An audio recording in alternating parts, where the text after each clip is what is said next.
We all show up every day wanting to do our best work. It's easy to do the right thing when it's obvious, but I love seeing teams coming together to do the right thing in the face of hardship.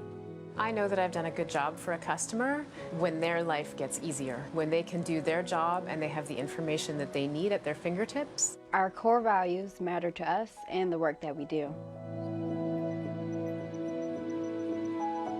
At Boeing, our work changes the world. We find new ways to innovate every day. I have the opportunity to work with and lead great teams of people every day, and by placing trust and respect in them, we strengthen our team and inspire each other to do our best work. You have boards that show the health of the production line, you have the team around you and the product near you. It's a safe environment. It's about having a production culture focused on quality. Safety at work means we don't have people missing from the line. It's teamwork that leads this team. When the job goes well, we are all making airplanes together and building one of the best planes in the world. I want to be one of the people that break down barriers so that we can create a more diverse and inclusive environment. Because when you have a more diverse group, you actually come up with more innovative solutions. I grew up in India, and now I get to work on the next generation spacecraft. The work we do here and the benefits we reap is not just for one country, but for the entire human race. We are really connecting people, and it's about being part of something bigger than yourself. We're developing new ways to connect, Protect. Explore. And inspire the world. We come to work knowing we can make a difference. We can make a difference. We can make a difference. The future Is ours to build. The future is ours to build. The future is ours to build.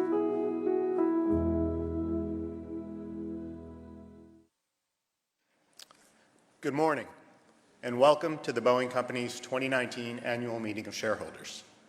My name is Grant Dixon, and I'm the company's Corporate Secretary. On behalf of our Board of Directors, management team, and employees, thank you for joining us here today. As we get started, please silence your phones. When you entered the room, you received a program which contains the procedures for today, including evacuation routes in case of emergency. Presenters of shareholder proposals will be recognized for 2 minutes. Other shareholders will be recognized for 1 minute during the question and answer period later in the meeting. The chairman will recognize each speaker only once. Please watch the clocks on the stage and respect your time limit. We look forward to answering your questions about the proposals or any other matters, and will take as many questions as possible. If we cannot answer all questions during this session, we encourage you to use the comment card provided in your program, and we will respond after the meeting. I would like to acknowledge Gary Farrar, the Independent Inspector of Elections, and representatives of Deloitte & Touche, our independent auditor, who are present today. I can report that a quorum is present.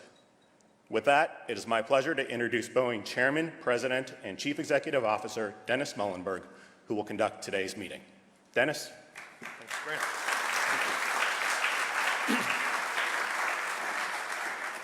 Well, thank you. And thank you, Grant. And allow me to add my welcome to each of you here today. Thank you for joining us. Before we get started, I would like to take a moment to recognize Kenneth M. Duberstein, who is here with us today. Ken is retiring at this meeting after serving for 30 years on the Boeing and McDonnell Douglas boards. And through his strategic vision, wisdom, and commitment to excellence, Ken has made enormous contributions to Boeing and its shareholders, employees, customers, partners, and communities. And for that, we are deeply, deeply grateful. Ken, would you please stand and just be recognized here by everyone? Ken Duberstein.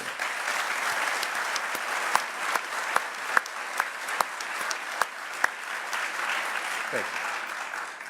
With that, I officially call the 2019 Annual Meeting of Shareholders to order. At this time, I would like to acknowledge those who have been nominated for election to the board. I would ask each director or nominee to stand as your name is called and remain standing until all directors are called. Robert A. Bradway, David L. Calhoun, Arthur D. Collins, Jr., Admiral Edmund P. Giambastiani, Jr., Lynn J. Good, Ambassador Nikki R. Haley, Lawrence W. Kellner, Ambassador Caroline B. Kennedy, Edward M. Liddy, Ambassador Susan C. Schwab, Ronald A. Williams, and Mike S. Zefirovsky. Thank you.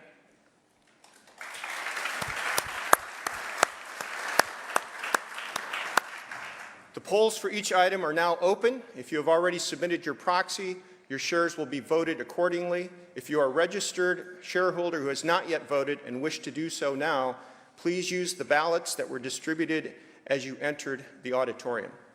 Attendants will be available to collect ballots during the shareholder question and answer session, so please plan to hand in your completed ballot prior to the end of the question and answer session. Our first three items on the ballot are the election of directors, the advisory vote on executive compensation, and ratification of auditors.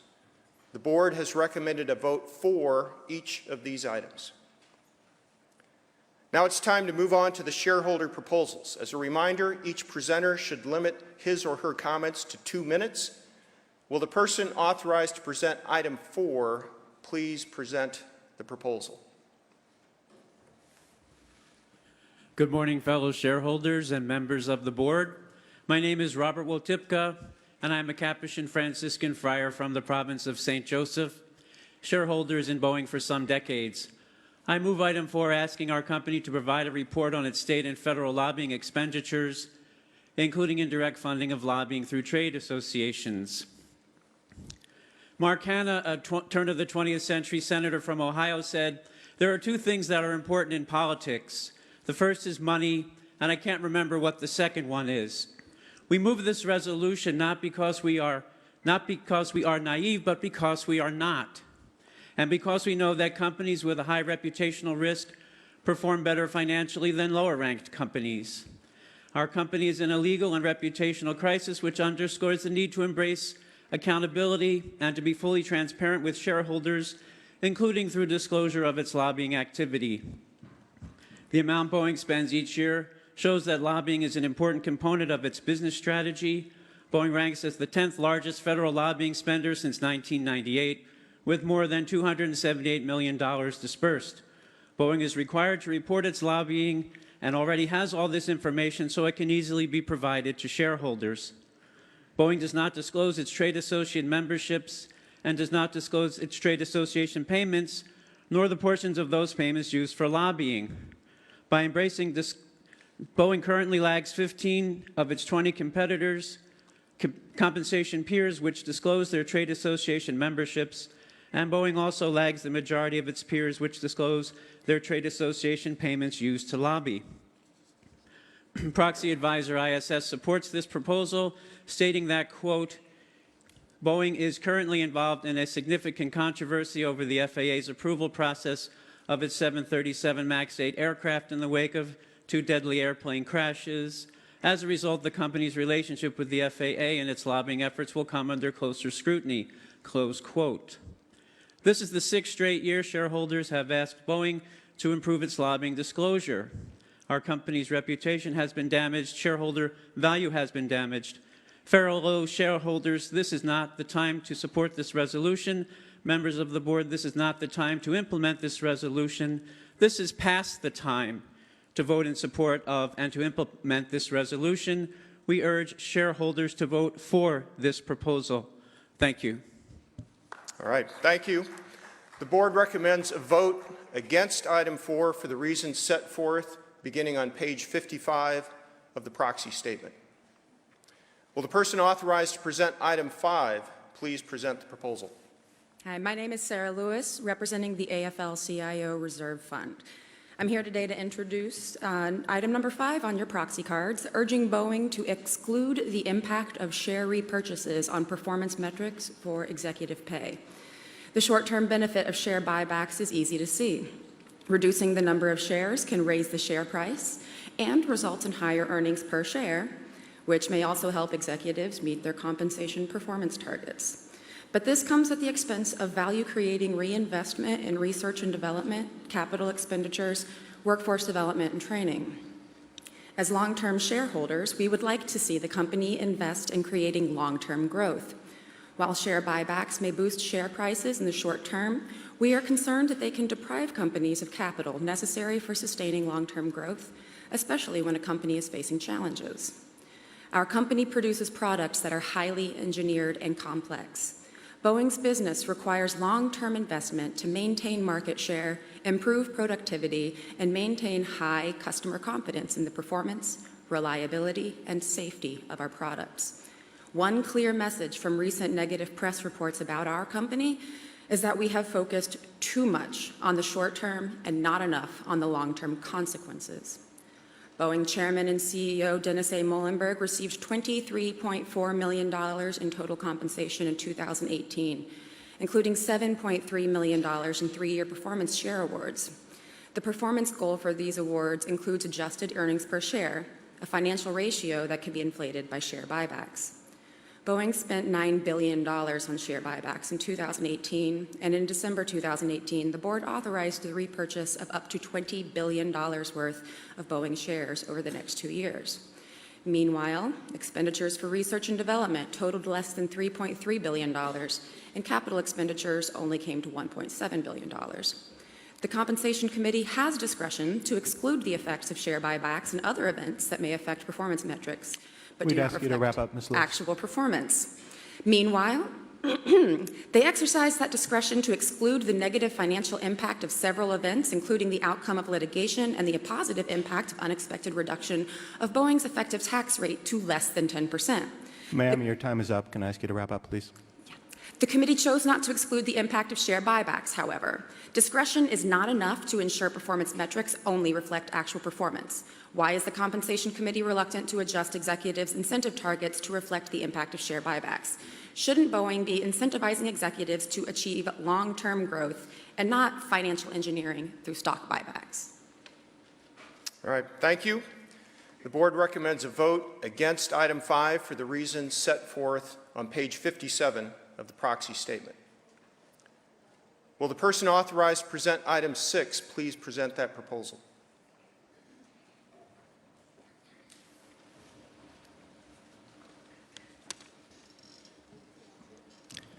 Good morning. My name is Sister Marianne O'Ryan. I am presenting for John Chevenin, Independent Board Chairman, Proposal 6, sponsored by David Watt of Redmond, Washington. Shareholders request that the Board of Directors adopt a policy to require that the Chairman of the Board of Directors be an independent member of the Board whenever possible. In other words, one director would be CEO and another director would be the Chairman of the Board. This proposal topic won 50% plus planned support at 5 major U.S. companies in 2013, including 73% support at Netflix. These 5 majority votes would have been still higher if all shareholders had access to independent proxy voting advice. An independent chairman is best positioned to build up the strategic planning capabilities of our directors, while the CEO addresses the challenging day-to-day issues facing the company, like the grounding of all 400 Boeing 737 MAX aircraft. The roles of chairman and CEO are fundamentally different and should be held by 2 different directors. Additional day-to-day issues facing Boeing include tools and trash left in newly assembled Boeing's 787s and KC-46 aerial refueling aircraft for the Air Force.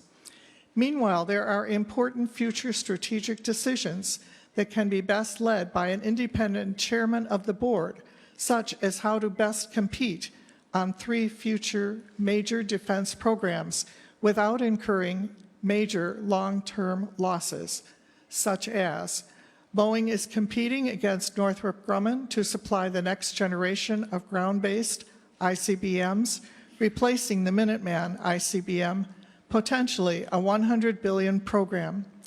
Boeing is teamed with Lockheed Martin on the Future Vertical Lift program, competing with Textron. The new helicopter may replace the enormous Sikorsky Blackhawk and Boeing Apache fleets. Boeing and Lockheed are also teamed as the United Launch Alliance, one of 3 companies selected to develop the Air Force's next generation Evolved Expendable Launch Vehicle. The other two. Your time's expired. We'd ask you to wrap up, please. So please vote yes. Independent Board Chairman, Proposal 6. Thank you. All right, thank you. The board recommends a vote against item 6 for the reasons set forth beginning on page 58 of the proxy statement. Will the person authorized to present item 7 please present that proposal? Good morning. My name is Sister Gwen Fari, and I am presenting Proposal 7, Shareholder Proxy Access Enhancement for John Chevedden. Shareholders ask the Board of Directors to amend its proxy access bylaw provisions and any associated documents to include the following change for the purpose of decreasing the average amount of company common stock that average member of a nominating group would be required to hold for 3 years to meet the ownership requirement to form a nominating group. No limitation shall be placed on the number of stockholders that can aggregate their shares to achieve the 3% of common stock required to nominate directors under our company's proxy access provisions. Proxy access for shareholders enables shareholders to put competing director candidates on the company ballot to see if they can get more votes than some of management's director candidates. A competitive election is good for everyone. This proposal can help ensure that management will nominate directors with outstanding qualifications in order to avoid giving shareholders a reason to exercise their right to use proxy access. Even if the 20 largest public pension funds were able to combine their shares, they would not meet the current 3% criteria for a continuous 3 years at most companies, according to the Council of Institutional Investors. This proposal addresses the situation that our company now has with proxy access potentially only for the largest shareholders. A more practical proxy access right to nominate directors would give our directors more of an incentive to oversee the management of 3 new military contracts that were won with low bids by Boeing that thus might come with high risk. Please vote yes. Shareholder Proxy Access Enhancement, Proposal 7. Thank you. All right, thank you. The board recommends a vote against item 7 for the reasons set forth beginning on page 60 of the proxy statement.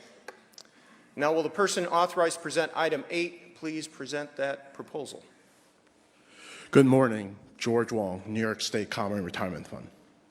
We at the New York State Common Retirement Fund believe the company's current share ownership guidelines for its senior executives do not go far enough to ensure that the company's equity compensation plans continue to build stock ownership by senior executives over the long term. As SEC Commissioner Robert Jackson has championed, if senior executives indeed believe capital allocation decisions such as share buybacks are the right thing to do for their company, they should hold their company stock over the long term.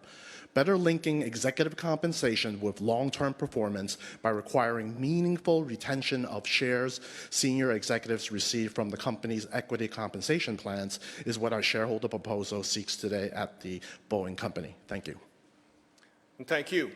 The board recommends a vote against item 8 for the reasons set forth beginning on page 62 of the proxy statement. That concludes the annual meeting business items. We will announce the preliminary voting results before the meeting is adjourned today. And now for my chairman's report. Today marks 6 months since the Lion Air Flight 610 accident and nearly 2 months since Ethiopian Airlines Flight 302. We at Boeing are sorry for the loss of life in these tragedies, and they continue to weigh heavily on us. We recognize the devastation to the families and friends of the passengers and crew members and extend our deepest sympathies to all of them. Please join me in a moment of silence at this time to honor the 346 people who were on board those 2 flights.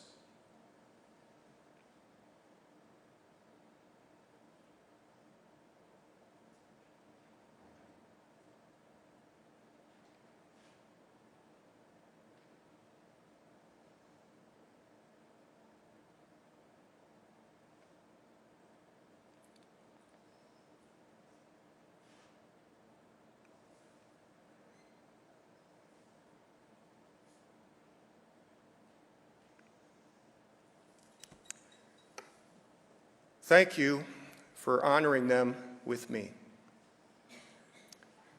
I learned early on in my career of the importance of the work we do at Boeing. As the lead engineer on a project, I watched my pilot friend climb into the cockpit of a prototype aircraft and fly it for the first time. In that moment, the unforgettable feeling of knowing someone's life literally depends on your work became very real for me. He landed safely, and to this day, I remember exhaling with both relief and admiration. When an accident occurs, we feel it deeply across our company because all of us understand that lives depend on what we do. We hold ourselves to the highest standards of safety, quality, and integrity in our work because the stakes could not be higher. It demands the utmost excellence. These enduring values are at the core of everything we do. Yet we know we can always be better. We have a responsibility to design, build, and support the safest airplanes in the sky. The recent accidents have only intensified our dedication to it. Our leadership role is clear, our commitment to our values is resolute, and our pursuit of excellence is never ending. We own it. When it comes to safety, there are no competing priorities. This is clear in the steps we've taken since the accidents and in our performance in the past year and throughout our history centered on safety, quality, and integrity. I'll focus on these three important values today. It all starts with safety.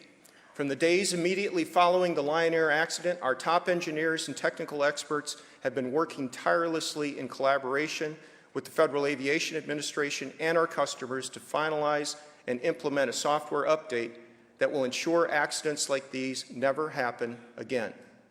The update will prevent erroneous angle of attack sensor readings from triggering the Maneuvering Characteristics Augmentation System, or MCAS, something that initial investigation reports indicate occurred in both MAX accidents, as one link in a longer chain of events. We know we can break this link in the chain. It's our responsibility to eliminate this risk. We're making steady progress on the path to certification, having completed the official engineering test flight of the software and the final technical flight test prior to the certification flight. Overall, our talented test pilots have made 146 737 MAX flights, totaling roughly 246 hours of airtime with the updated software, and nearly 90% of our 50-plus MAX operators around the globe have experienced that software update themselves during one of our simulator sessions. With the certified software update implemented, the 737 MAX will be one of the safest airplanes ever to fly. There is nothing more important to us than the safety of our airline customers and their passengers. Every day, 5.3 million people fly safely on Boeing airplanes.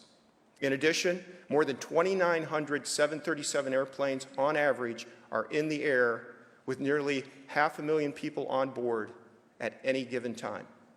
And one 737 takes off or lands around the world every 1.5 seconds. We don't make safety features optional. Safety has been and always will be our top priority. And every one of our airplanes includes all of the safety features necessary for safe flight. We also care about the safety of our people. Internally, we've reduced workplace injuries by roughly 40%, while production has increased by 25% through 2018, since launching our company-wide safety initiative in 2013. The National Safety Council also recognized Boeing with the 2018 Robert W. Campbell Award for leadership and excellence in incorporating environment, health, and safety values and best practices at every level of our company. As we improve safety, we also continue to prioritize productivity and quality, mutually reinforcing objectives that are never at odds. We're taking steps to transform our approach to first-time quality through an enterprise-wide effort that was launched earlier this year. It's about eliminating non-value-added tasks, waste, and rework, regardless of where they occur in the organization. In addition, we're streamlining our enterprise systems and processes, creating the digital engineering, manufacturing, and supply chain capabilities that will enable our future. We're also partnering with our customers to ensure our work exceeds their high expectations for us, including most recently on our KC-46 tanker program. When debris was found aboard delivered aircraft, we took immediate next steps in partnership with the customer to develop and implement a corrective action plan and strengthen our processes. As an example of our progress, the F-15 full-size determinant assembly team is using a process to eliminate drilling and shimming from assembly by adding fastener holes at the supplier. This new process significantly reduces rework, increases quality, and leads to improved ergonomics because drilling is no longer required. We're also applying this approach on the 777X as we share best practices across our business. In light of our commitment to continuous improvement, I've also asked the Boeing Board of Directors to establish a committee to review our company-wide policies and processes for the design and development of the airplanes we build. With their collective experience and expertise, the committee members will confirm the effectiveness of our policies and processes for assuring the highest level of safety on the 737 MAX program, as well as other airplane programs, and recommend improvements where necessary. As we work through this challenging time and in everything we do, we act with integrity. We know every person who steps aboard one of our airplanes places their trust in us. We'll do everything possible to earn and re-earn that trust and confidence from our airline customers and the flying public. That includes ensuring our airline customers and their pilots are confident in the enhanced training and education materials we're developing and deploying. Also, that they have the proficiency necessary to succeed and a strong, diverse talent pipeline for the future. The industry will need 790,000 new civil aviation pilots and 754,000 new maintenance technicians to fly and maintain the world fleet safely over the next 20 years, according to our outlook. And meeting this significant demand requires ongoing cross-industry collaboration among operators, equipment manufacturers, governments, and educators. Boeing has an important role to play in advancing training efforts that support safe operations, and we're committed to going above and beyond. To that end, we took steps earlier this year with a $3 million grant to Embry-Riddle Aeronautical University to help students learn with greater efficiency and perform more effectively once on the job. This is just the beginning. Overall, our investments in our communities exceeded $280 million in 2018, a company record. And as we continue to drive positive, lasting change across the globe in important areas such as STEM learning and veterans support. Boeing's leadership position in the aerospace industry also is making a meaningful difference in addressing aviation's impact on climate change. Boeing reduced greenhouse gas emissions by 28%, while increasing aircraft deliveries 66% in the decade, leading to a bold new environment strategy for 2018 to 2025. Safety, quality, integrity, and all of our enduring values represent who we are as a company. When we get the values right, it enables our strategy. If we don't, we can't succeed. Looking ahead, we'll continue to capture the opportunity we have before us by working together as one Boeing, strengthening what we already do well and driving improvements as we sharpen and accelerate our pace of progress. These are key tenets of our powerful strategy, which guides us in pursuit of our bold goals and aspiration to be the best in aerospace and an enduring global industrial champion. The strength of our strategy is reflected in our 2018 strong performance. We booked record 2018 revenue of $101 billion, exceeding $100 billion for the first time in company history, driven by record commercial airplane deliveries, higher defense, space, and security volume, and continued growth in services. We also generated record earnings and cash, which fueled our investments in our people and innovation and returned value for all of our stakeholders. We see a combined market opportunity of $8.1 trillion over the next 10 years. And we're well positioned to meet that growing demand with our offerings in commercial, defense, space, and services. We forecast a need for nearly 43,000 new commercial airplanes over the next 20 years, effectively doubling the size of today's global fleet. Our defense portfolio features proven world-class platforms to address current needs and innovative, effective, and affordable new franchise programs, including the TX Trainer and the MQ-25 unmanned aircraft. The services sector represents a significant opportunity as we aim to continue outpacing the average services market growth of 3.5%.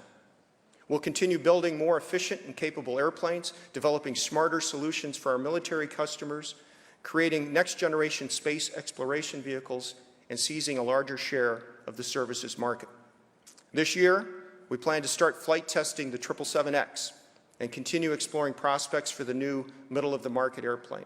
In addition, we'll deliver more KC-46 tankers, ramp up activities for the TX and MQ-25 programs, including first flight of the MQ-25. We'll prepare for crewed and uncrewed flight tests of the CST-100 Starliner. We'll integrate our subsidiaries further, and we will strengthen our vertical capabilities. We're also sharpening our focus on profitable long-term growth, disciplined execution of our production and development programs, and delivering greater life cycle value. In addition, we're investing in our business to drive innovation, fuel growth, and provide customers unmatched value combined with more capability, efficiency, and reliability. In 2018, we established Boeing Next, a new organization focused on defining the future of urban, regional, and global mobility. The future of mobility will require significant technological advancements, more efficient economics, and strong safety and environmental standards.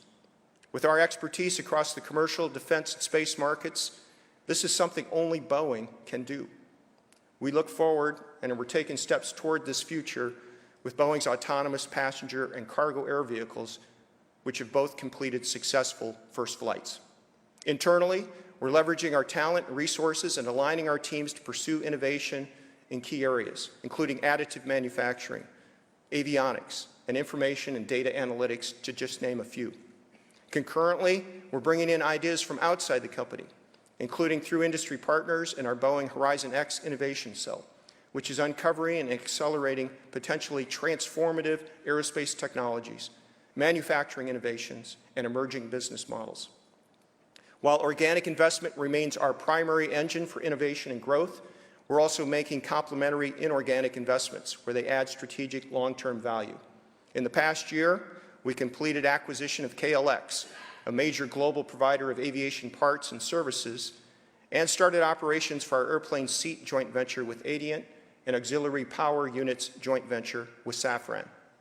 We also continue to move forward on our strategic partnership with Embraer, which received approval from Embraer shareholders earlier this year.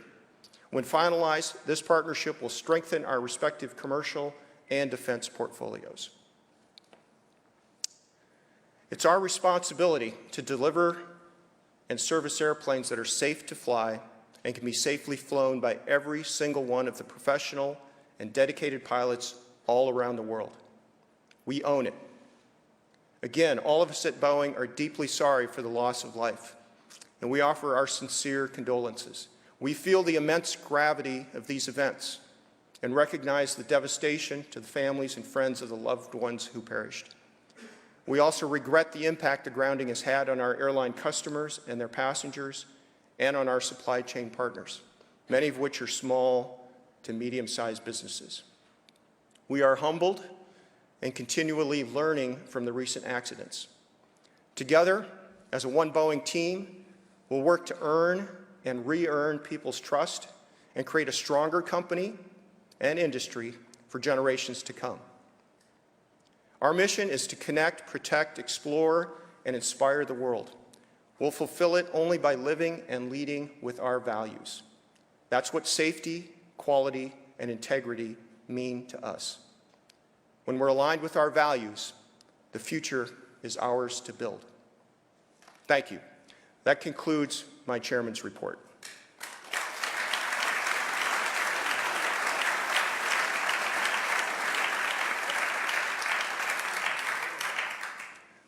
At this time, I would like to answer shareholder questions. If you have not already addressed the meeting and would like to ask a question, please step to one of the microphones. When recognized, I'd ask that you state your full name before asking your question, and I'd ask that you please limit your question to 1 minute. Now, as a reminder, please give your completed ballot to an attendant at this time, as the polls will close immediately at the conclusion of this question and answer session. With that, I'm ready to take the first question. Please. My name is Dan Joseph, a satisfied shareholder from Evanston, Illinois. Today we went through a simulated airport check-in, but missing was the pre-board for people with disability assistance. But you did have fresh fruit this meeting. Thank you. When do you expect Boeing to manufacture a commercial passenger airplane capable of traveling nonstop between any two cities on Earth? Second question, why do airlines paint Boeing planes? Can't they save weight by keeping the bare metal? Besides, no one can see a plane when it's up in the clouds. And lastly, why do some airlines require female cabin staff to wear high heels? Would that be a hindrance in an emergency evacuation? Also, in tight surroundings of the cabin, they appear to be a hazard. Ever have stepped on by a high heel? Thank you. All right, Dan, thank you. I'll defer that last question to our airline customers. That's their decision, but let me take on the first two. In terms of airplanes that can fly around the world and connect any two city pairs, that has been exactly our strategy for our large wide-body aircraft design and build efforts. The 787 Dreamliner was a big breakthrough on that front a few years back. We saw a future that instead of a hub and spoke network for the future world, a world that wanted to travel between city pairs. And since the 787 Dreamliners come into service, roughly 230 new city pairs have been created around the world for our customers, allowing them to fly direct. Specifically to your question, the next airplane, the 777X, is designed to do what you said. It will, in essence, be able to connect any two cities around the world. Again, we'll be moving into flight test of that new airplane this summer, and we'll move into entry into service with our customers next year. So it's just around the corner, the ability to connect the world even more significantly. And I noted the earlier comments about investing in innovation. If you want an example of investing in innovation at this company, investing in the Dreamliner, now investing in the 777X, we are serious about investing in innovation. To your point on paint, the livery of the aircraft is part of the branding of our airline customers. And I think you raise a good point that paint does have some weight, but the advantage of the branding and the uniqueness that it provides to our airline customers is something that is value to them, and that's the purpose. So thank you for your question. Let's go over here to the other side. Good morning. My name is Sister Barbara Jennings. I am the director of the Midwest Coalition for Responsible Investment in St. Louis. I am representing 11 institutional shareholders, as well as the 300 members of the Interfaith Center for Corporate Responsibility in New York. We are urging Boeing to fully adopt the UN Guiding Principles on Human Rights, which were universally accepted by members of the UN, including the United States in 2011. This document is meant to provide all companies, but especially global corporations, with a guidance on their conduct in other countries, especially in countries where the governments are not stringent on labor relations. This latter fact may have been applicable in Ethiopia and Indonesia. We believe that regulations are often for the safety of workers, clients, consumers, and shareholders. But we have sensed that Boeing was pleased in the past 2 years that regulations by our government have been lightened. The simple formula on the guiding principles is protect, respect, and remedy. Protect the rights of people, especially labor, respect by ensuring them the right to organize, and without recruitment fees, etc. Sister, we would ask you to wrap up. Thank you. So, Mr. Muilenburg, we have been at these AGMs for decades, and your own staff has stated that we have made Boeing a better company. We see that Boeing is conducting a third-party audit into your supply chain, and this is an excellent start. But we ask you for a serious process to adopt the UN Guiding Principles in this next year. Thank you. Sister, thanks for your suggestion, and again, we'll take that on. This is an area that's important to us, and rather than necessarily relying on government regulation. This is something that we also work on directly as a company. That does tie into our values in terms of safety and quality and how we invest in our people as well as in our supply chain. As a global company, ensuring the respect of our people around the world consistent with our values as a company, and that those consistent values apply everywhere around the globe. That's important to us. So I appreciate your suggestion, and we'll continue to work together on that front. It does make us a better company, so thank you. Let's go ahead. Shareholder record, Lieutenant Colonel Lester Bergston, had 37 years in the Air Force, and a stockholder of Southwest Airlines, of course, and I have family members who work at Southwest, and we've parked 34 of the planes at an old air base at Victorville, California, and of course that's hurting our system for Southwest. But the thing that I haven't heard from you people is, are you going to recommend that they have full simulation training with this new system, or just do it from the laptop? I've heard both ways, and I think that bothers me. I think we all got to have full simulation. I'd like to hear what your thoughts are about that. Yeah, great question. This is something that we're actively working with both the FAA and with our airline customers. So with the software update that we've implemented, as I mentioned earlier, we're doing simulator demonstrations around the world with our customers so they can get a feel for that software and how it operates.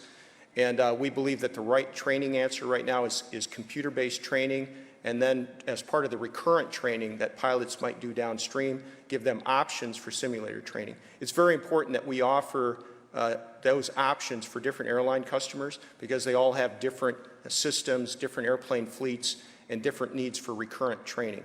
So we are working on a standard training package that's computer-based training for everyone, and then where it makes sense, augmentation, additional education available with simulator training. So all of those tools are available to us. And again, we'll be working with both the FAA and the airlines, including daily conversations with Southwest on the plan forward. Okay, thank you. You bet. Thank you. All right, let's go back over here. Mr. Chairman, sir, good morning. My name is Alex Vaca, an 18-year Boeing shareholder from Milwaukee. I always think of Boeing at its heart as an engineering company doing things at amazing scale in manufacturing. And I've been reading a lot about this new agile approaches to engineering and manufacturing. And I'm wondering how agile interacts, or maybe your approach to agile, along with this sort of standard, very complex waterfall systems engineering that our company has been doing and excelling for so many years. Yeah. Thank you. Hey, great question, and you're speaking a bit to the engineer in me. But in terms of the agile processes, we see advantages in that space, especially on new digital and software products. So when you think about our services business, a big part of that services business is providing rapid digital solutions to our customers.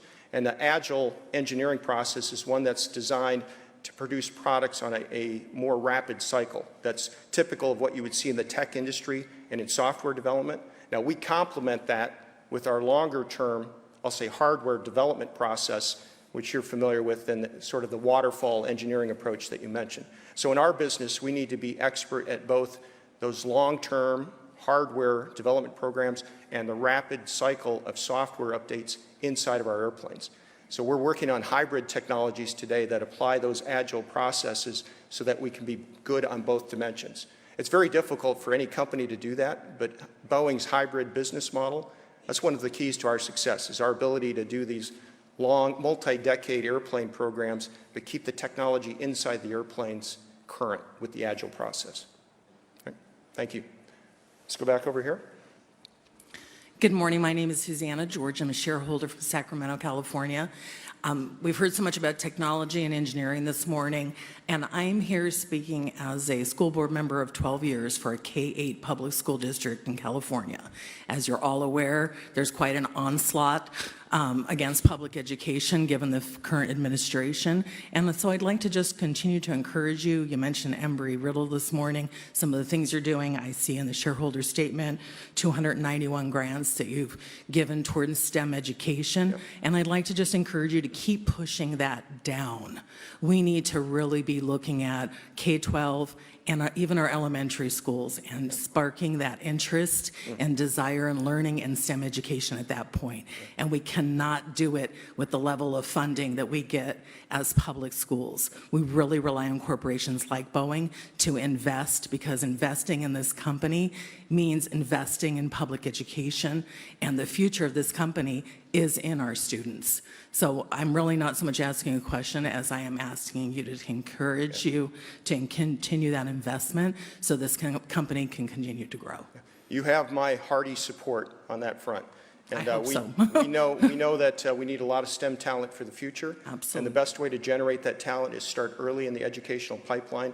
As I mentioned earlier, we invested over this past year more than $250 million in community engagement, and one of the top priorities in that investment is STEM education. And one of my favorite programs, just to give you an example, is FIRST Robotics. And I sit on the board for that particular organization as well. And we have hundreds of Boeing teams that are out volunteering and mentoring. We invest significant money in that program as well. And that is one of the best programs we have for getting kids connected to STEM career options at the grade school level and carry them through high school and into college and eventually into employment. Exactly. So well, you have my hearty learning. support. Hands-on learning, exactly. Thank you. You bet. All right, we have another question here, please. Marcia Nelson from Boise, Idaho. Welcome. And I'm a retired flight attendant. So I want to say that any flight attendant with half a brain would change into some sensible shoes as soon as the passengers have been boarded. Just saying. Yeah. But what I was thinking Thank about... you for adding that expertise. Thank you. Appreciate it. Just a little, heads up. Couldn't help but thinking as I look at my price of my shares that what might give, and I'm not being ridiculous about this, a real boost to the share pricing. Once the MAX has been approved again for commercial travel, would you consider being on the inaugural flight along with maybe a handful of the board of directors?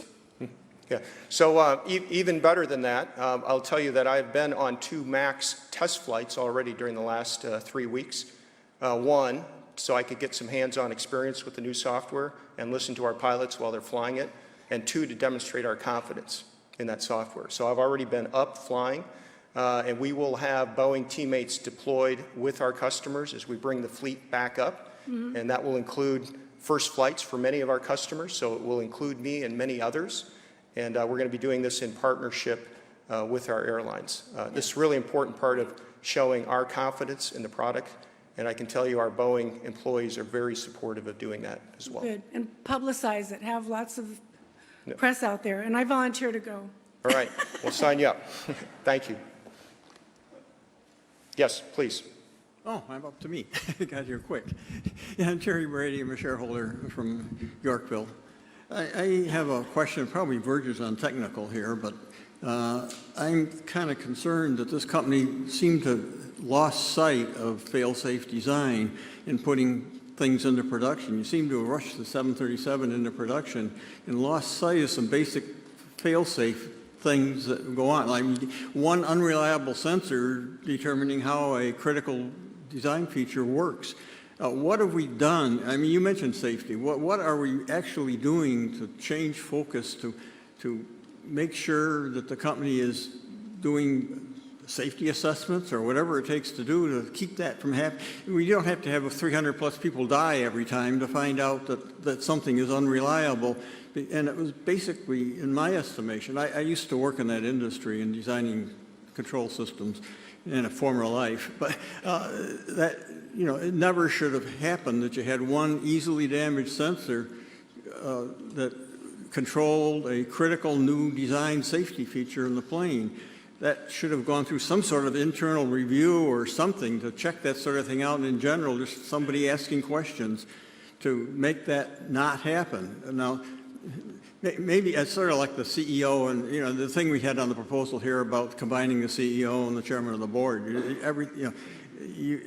You don't have anybody else to blame because there's only one person instead of 2 different people. But that's kind of aside. But what are we doing in the company?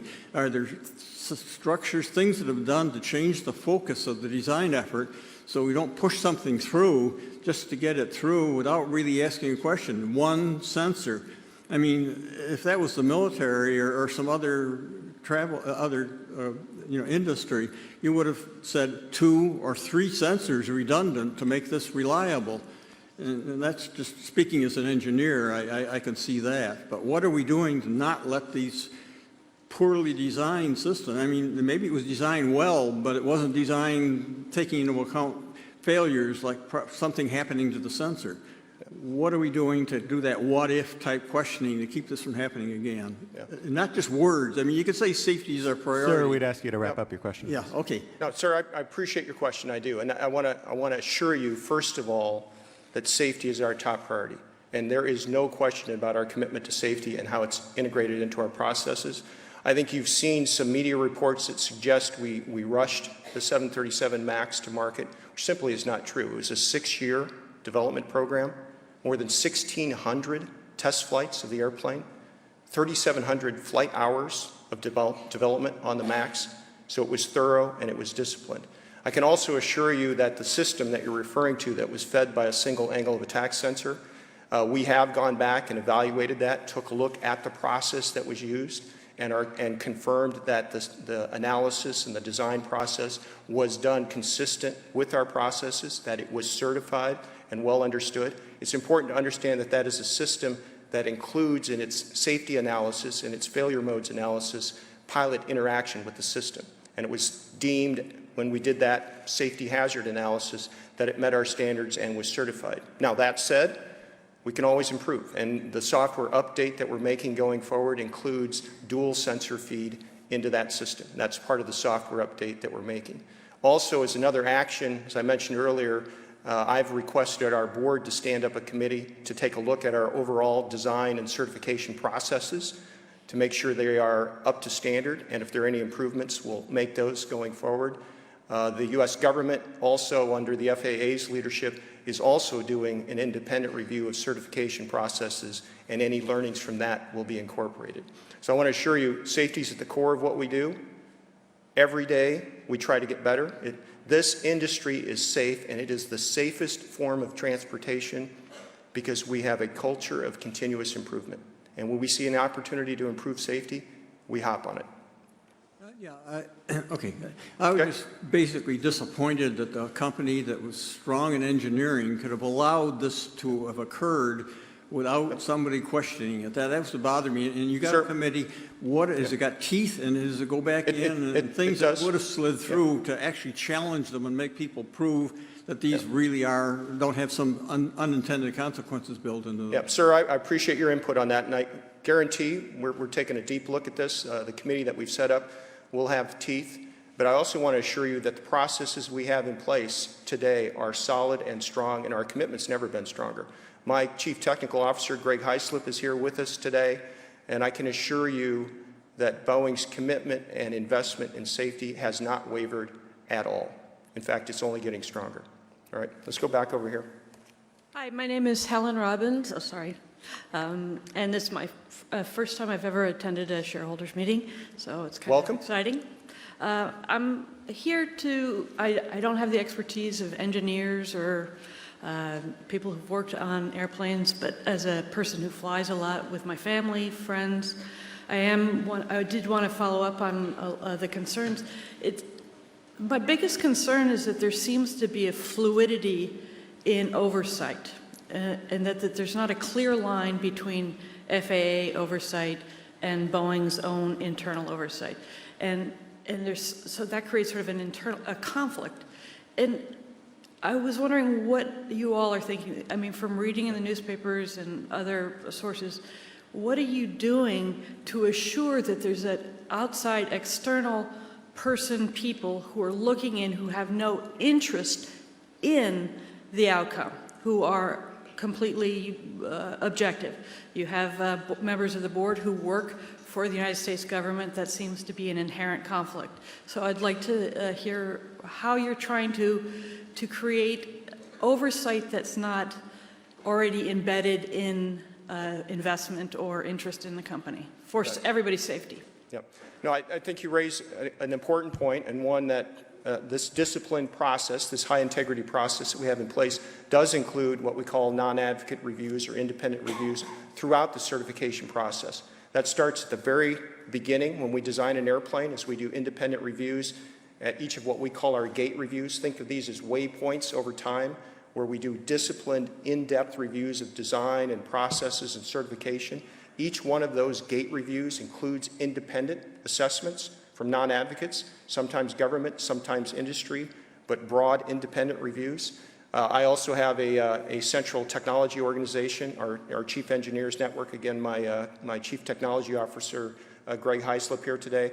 Part of the process that we go through are those independent checks. I think you're referencing also some of the reports in the news about what's called delegated authority. This is how we extend deep certification processes into our factories and into our quality checks. And Boeing does have a responsibility there with delegated authority individuals on our team. Again, they have an independent assessment process that we cross-check on a regular basis, and I'm comfortable that that is solid. That is a way for the FAA to leverage the deep technical expertise of our team while maintaining the independent review that's required. And again, as our ongoing assessment of our certification processes, we'll be taking another look at that to make sure the right degree of independence is available. I feel confident that it is today, but our culture is to always look for opportunities to improve, so we will examine that. Thank you. All right, thank you. Yeah, please. We will take your question, sir. That will be our final question. So we'd ask that everybody turn in the ballots. The polls will close at that time. Thank you. Go ahead, please. My name is Chris Lawrence. I've been a shareholder for 20 years, and I'm also a private pilot. But I've never had the capital to be a direct Boeing customer. But I got an email a couple months ago that indicated I was. Boeing acquired 4Flight, yes, which is an electronic flight book provider that really grabbed hold in the Part 91 world. So I'm curious, as a pilot, what sorts of things are you looking to do in the services industry with respect to Part 91 operators, independent of perhaps Jeppesen or some of the other 121, 135 operations? You raise a great question. So as part of growing our services business, as I talked about earlier, it's one of our biggest growth opportunities. And we see opportunities to leverage across the business aviation, general aviation community, where we did not have a strong presence today, and our larger airplane community, where we clearly have strength of presence. And that recent acquisition of 4Flight that you referenced brings together 4Flight and Jeppesen, who are the two leading companies in those sectors, combines their capability, and will offer us the opportunity to create new solutions for those customers. So improvements on flight planning and navigation capabilities. You can think of a range of digital services that will enhance operations for our pilots at all levels. And by bringing the combination of Jeppesen and 4Flight to the table, we're going to be able to add value for our customers across all of those segments that you referenced. Part 91 included, because we really like that application. That is one of the reasons that we've purchased 4Flight, and we think we can add value to the segments that both 4Flight and Jeppesen serve today, all of those segments. And you're right, that's an area where, again, I think there are opportunities for safety enhancement or new safety tools that we can provide as part of our digital services. Thanks. So, good question. Thank you. That concludes our question and answer period. The polls are now closed. If you have additional questions, please write them down on the comment cards provided in your program and hand them to an attendant. A Boeing representative will respond following today's meeting. I can now report the preliminary voting results.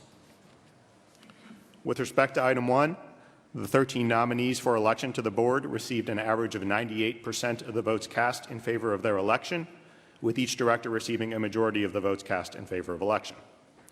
On item 2, 92% of the votes were in favor of the advisory vote on executive compensation. Item 3, 96% of the votes were in favor of the appointment of Deloitte & Touche LLP as independent auditor.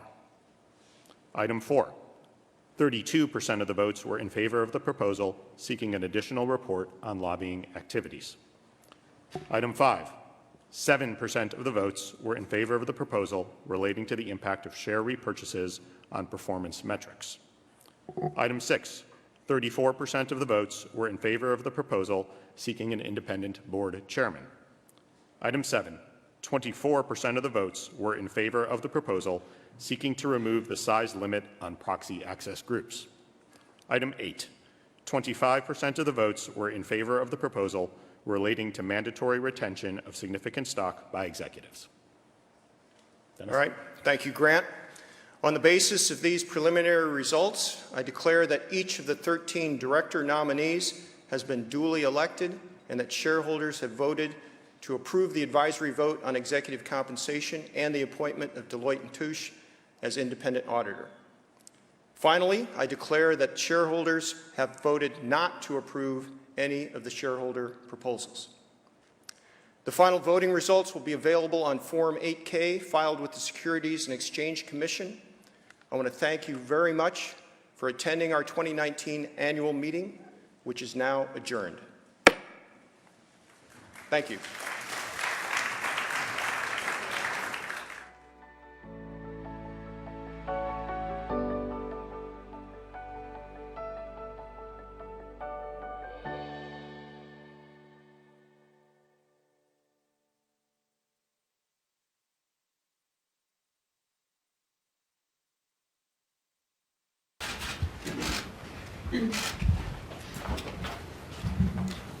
All right, thank you, and appreciate you joining us here this morning. Hello, everyone, and thanks for taking the time to join us here at our Boeing annual shareholders meeting.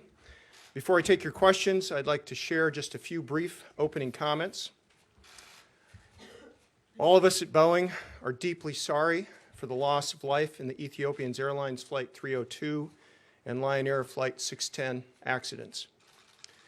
We feel the immense gravity of these events, and we recognize the devastation to the families and friends of the loved ones who have perished. There is nothing more important to us than the safety of the people who fly on our airplanes. Every day, 5.3 million people fly safely on Boeing airplanes. On average, more than 2,900 737 airplanes are in the air with nearly 500,000 passengers on board at any given time. And a 737 takes off around the world or lands roughly every 1.5 seconds. Through the work we are doing now in partnership with our customers and regulators to certify and implement the software update, the 737 MAX will be one of the safest airplanes ever to fly. We've been in constant contact with our customers and listening to their needs to ensure that the fleet is maintained appropriately and positioned for an efficient return to service once cleared for passenger flights.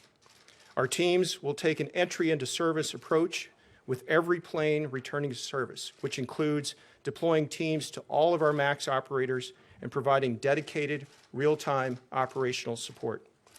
We also will be providing enhanced training and supplemental education materials for our airline customers' pilots.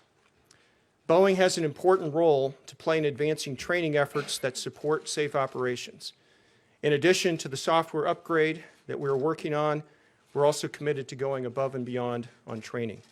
And while we focus on the safe return to service of the MAX, the fundamentals of our market and our business remain strong. I want to thank our team for their ongoing focus on safety, quality, and integrity. With that, I'll be happy to take your questions. David Curley from ABC News. Dennis, you've said a couple of times, we own it. What mistakes do you own? You've also mentioned that you will earn and re-earn trust. Yep. There are a lot of passengers who are afraid of the MAX. Why should they trust Boeing that it will be safe with this upgrade? David, I think first of all, again, our commitment to safety is unwavering, and we do regret the impact that this has had to passengers. We know we do have work to do to earn and re-earn that trust, and we will. I will say to the first part of your question, as we've been part of both investigations, we've been very diligent about respecting the integrity of the investigation process throughout and providing technical support. We know that in both accidents, there was a chain of events that occurred. One of the links in that chain was the activation of the MCAS system because of erroneous angle of attack data. That was a common link in both accidents. We know that we can break that link in the chain. That is a link that we own. It's our responsibility to eliminate that risk, and the software update does exactly that. So we're focused on taking care of that and getting the MAX back up and flying safely. We're going to be working very closely with our airline customers and with the FAA and with regulatory authorities around the world as we finish up the certification process on the software update. and have safe reentry into service. We're going to be diligently doing that airplane by airplane with our customers. I think getting it back up and flying is obviously a key step in rebuilding confidence.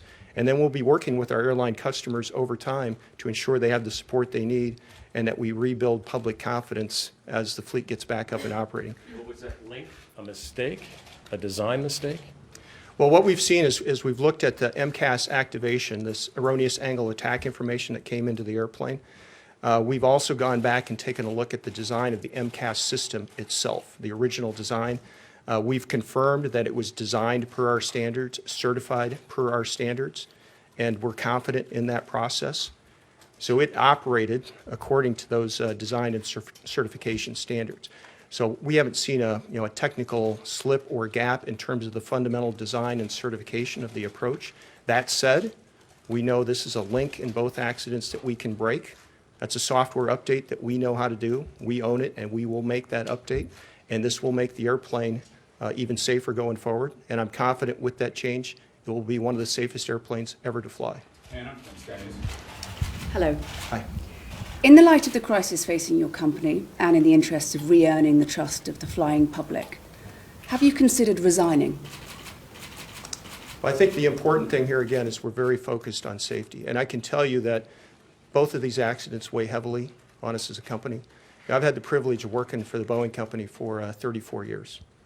And we know that lives depend on what we do. We take that very, very seriously. And I've had the privilege of doing that for my entire career. And I can tell you that our Boeing employees as well take that very seriously. And so I'm very focused on safety going forward. It's important that as a company, we have those clear priorities, that we're taking the right actions, that we have the right culture. I am strongly vested in that. And my clear intent is to continue to lead on the front of safety and quality and integrity. That's who we are as a company. And I think it's really important to continue to stress that.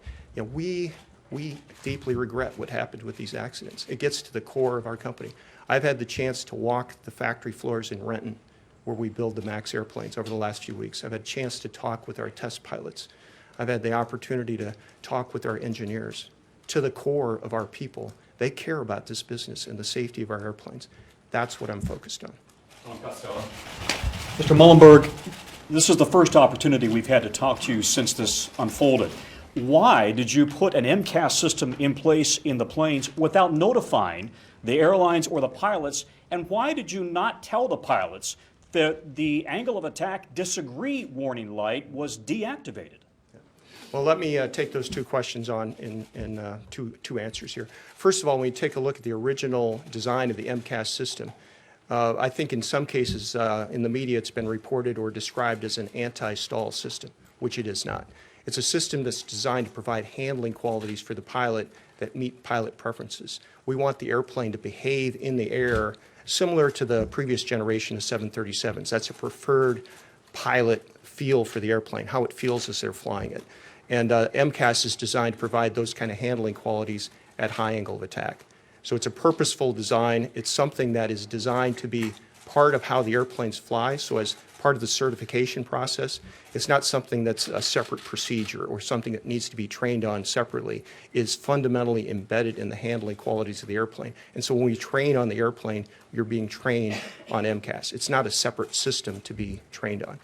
To your second question on angle of attack sensor information, certainly we've been taking a look at some of the reports that are out, even again today, taking a look at the design of that original system.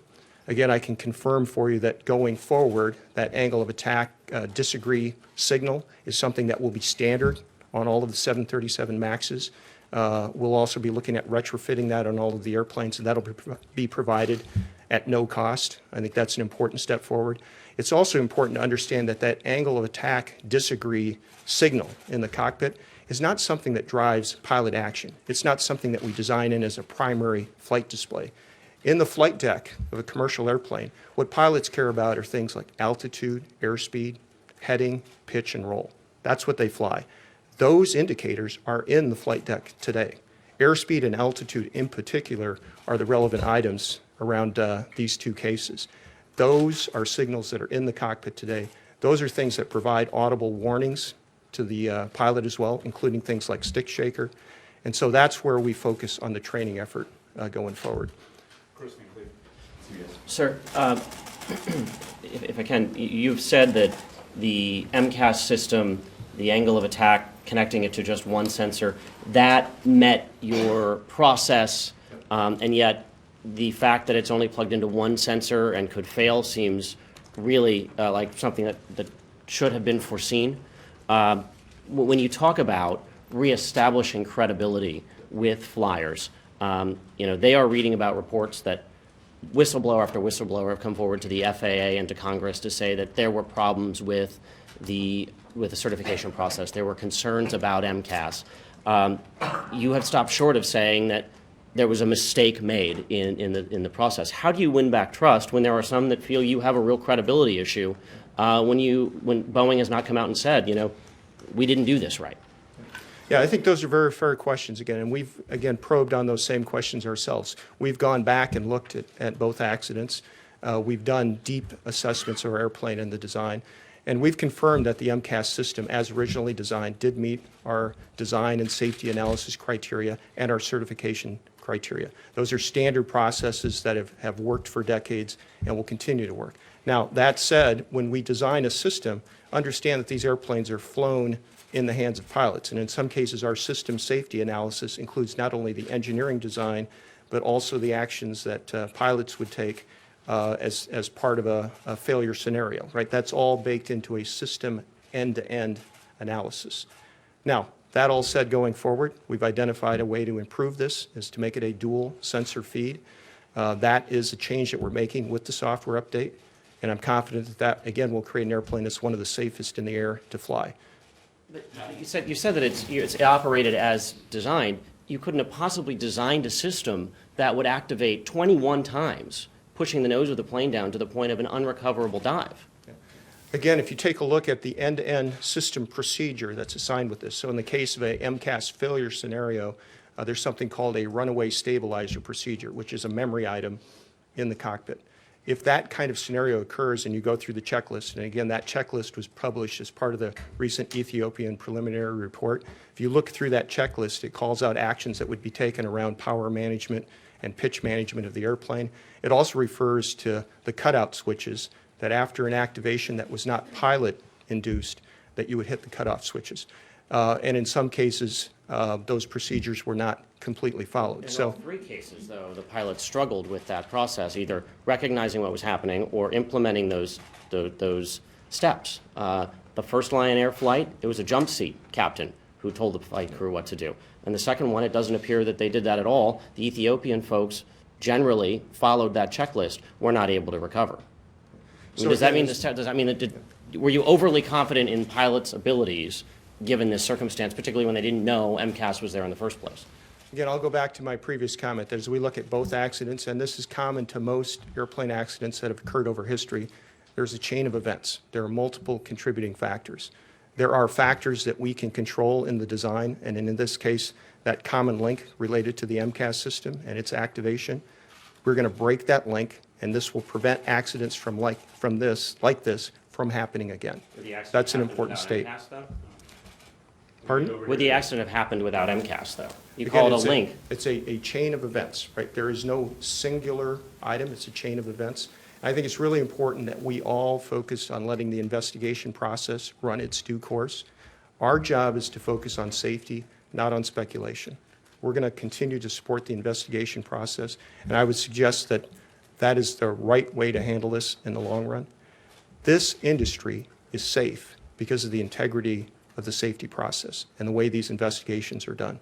It's a continuous improvement process that over the last couple of decades has continued to dramatically improve air safety. It is the safest form of transportation in the world because of the integrity of the process. And we're going to support the integrity of that process, and we're going to make sure the MAX is the safest airplane out there to fly. Can you say anything about, a lot of airlines have lost a lot of money because of the grounding of the MAX. Can you say anything about how you're going to compensate them for that?